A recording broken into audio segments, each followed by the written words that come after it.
Anyway, I'm going to tell it anyway, you fuckers. And if you don't like it, I quit. Tell it.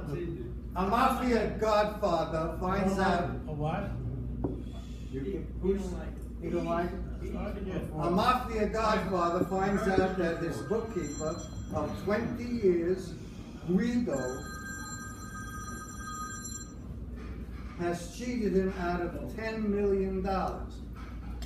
Guido is deaf, which is why he got the job in the first place.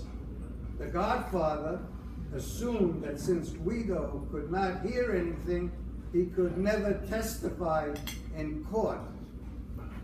When the godfather goes to confront Guido about his missing $10 million, he takes along a personal lawyer because he knows sign language. The godfather tells the lawyer, ask him where the money is. The lawyer, using sign language, asks Guido, where's the money? Guido signs back, I don't know what you're talking about.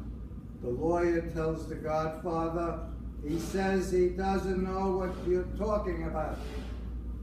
The godfather pulls out a pistol, puts it to Guido's head, and says, ask him again or I'll kill him. The lawyer signs to Guido, he'll kill you if you don't tell him. Guido trembles and signs back, okay, you win. Money is in a brown briefcase buried behind the shed on my cousin Bruno's house. The godfather asks the lawyer, what did he say? He says, you don't have the balls to pull the trigger.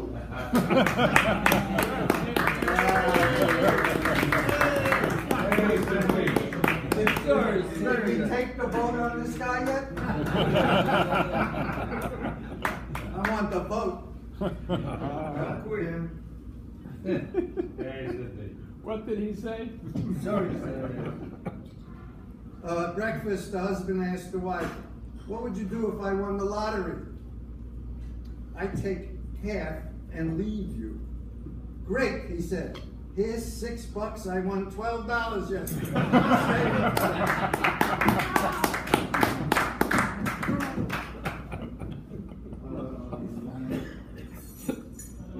A man suffered a serious heart attack and had to have open heart surgery. He awakened from the surgery to find himself in a Catholic hospital. As he was recovering, a nun asked him questions regarding how he was going to pay for his treatment. She asked him if he had health insurance. He replied in a raspy voice, no health insurance. The nun asked if he had any money in the bank. No money in the bank. The nun asked, do you have a relative who could help? I only have a spinster sister who's a nun. The nun becomes agitated and announced loudly, nuns are not spinsters. Nuns are married to God. Oh yes, please, send the bill to my brother-in-law. Here's a businessman. He's still in business. He knows what that's like. You guys are all piled up with money. A man says to his wife, darling, you never tell me when you're having an orgasm. Well, sweetheart, you're never home.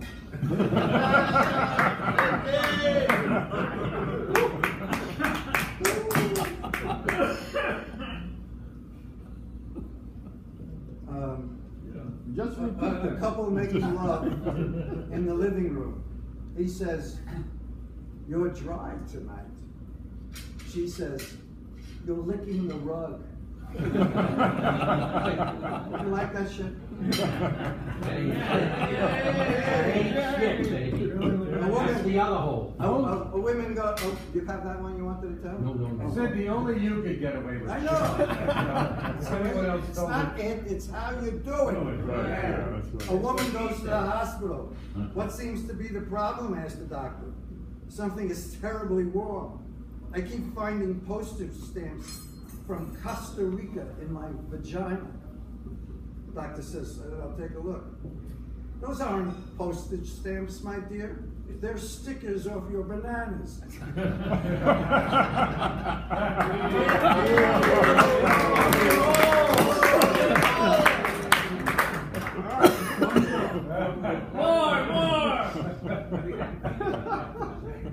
Let me see what's wrong with it. One second, Cindy. Yes. Bananas have stickers on it, you know. When they imported it. And bananas come from Costa Rica, right? No, the blonde.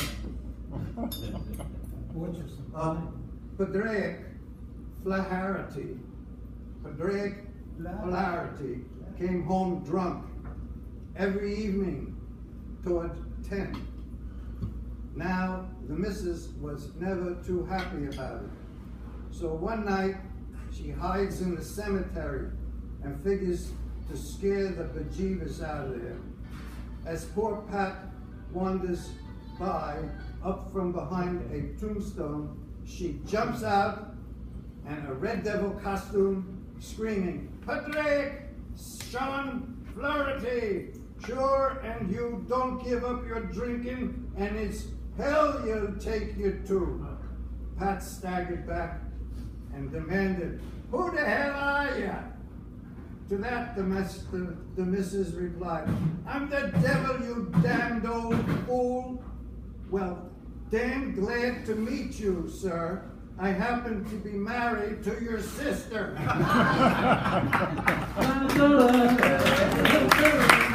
Okay, hold on.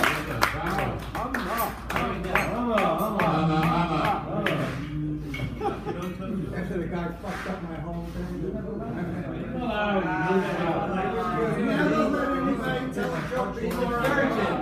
got it. He's a virgin. Cindy, that lottery joke is pretty good because the sister of the same woman that won the $12, Yes. she comes rushing into the house one morning and yells to her husband, Sam, pack up your stuff. I just won the lottery. Sam said, well, how should I pack? For warm or cold weather? Whatever. This is when we get out of the house by noon. You can throw him out, huh? It's okay. This guy met this girl in the bar and asked, may I buy you a drink? Looking back, unimpressed, she tells the man, okay, but it won't do you any good. Little later, may I buy you another drink? Okay, but it still won't do you any good. He invites her up to his apartment and she replies, hey, it's not going to do you any good. Forget about it. Well, they get into his apartment and he says, you are the most beautiful thing I have ever seen. I want you for my wife. She looks at him and says, oh, that's a different story. Send her in. Thanks a lot. Who was that? This man, that's Steve. Another virgin. A man walking in the city when he was accosted by a particularly dirty and shabby looking bum who asked him for a couple of dollars for dinner. The man took out his wallet, extracted $2 and asked, if I give you these $2, will you take it and buy whiskey? No. The man says, I stopped drinking years ago. He says, will you take it to gamble? I don't gamble. I need everything I can get just to stay alive. Well, will you spend the money on green fees at the golf club? Are you nuts? I haven't played golf in 20 years. The man said, well, I'm not going to give you the $2. Instead, I'm going to take you to my home for a terrific dinner prepared by my wife. The bum was astounded. He says, won't your wife be furious? Look what I look like. I'm filthy. I can smell and everything like that. The man said, it's okay. I just wanted to see what a man looks like when he gave up drinking, gambling, and golf. This touches home here. A foursome of golfers in their 40s discussed where they should meet for lunch. Finally, it was agreed that they would meet at Hooters because the waitresses would be young, good-looking, big tits and wore short shorts. 10 years later, at age 50, the golfing buddies once again discussed where they should meet for lunch. Again, it was agreed that they would meet at Hooters because the food and service was good. They had many televisions to watch the games on, and the beer selection was excellent. Again, 10 years after that, at age 60, the foursome again discussed where they should meet for lunch. Again, it was agreed they'd meet at Hooters because there was plenty of parking, they could dine in peace, and it was a good value for the money. Again, after 10 years, at age 70, they discussed where they should meet for lunch. Finally, it was agreed that they would meet at Hooters again because the restaurant was wheelchair accessible and had a toilet for the disabled. Well, we go on now at age 80. They discussed where they should meet for lunch. Finally, it was agreed they would meet at Hooters because they've never been there before. One more. Yeah. Oops. In a trial in southern small town, prosecuting attorney called his first witness, a grandmother, elderly woman, to the stand. He approached her and asked, "Mrs. Jones, do you know who I am?" She responded, "Well, yes, I do know you, Mr. Williams. I've known you since you were a boy, and frankly, you've been a big disappointment to me. You lie, you cheat on your wife, and you manipulate people and talk about them behind their backs. You think you're a big shot when you haven't the brains to realize you never amount to anything more than a 2-bit paper cushion. Yes, I know you." The lawyer was stunned. Not knowing what else to do, he pointed across the room and asked, "Mrs. Jones, do you know the defense attorney?" She again replied, "Well, yes, I do. I've known Mr. Bradley since he was a youngster. He's lazy, bigoted, and has a drinking problem. He can't build a normal relationship with anyone, and his law practice is one of the worst in the entire state. Not to mention, he cheated on his wife with 3 different women. One of them was your wife." "Yes, I know the defense attorney," and the defense attorney nearly died. Finished. The judge asked both counselors to approach the bench, and in a very quiet voice said, "Listen, if either of you idiots ask her if she knows me, I'll send you both to the electric chair." Okay.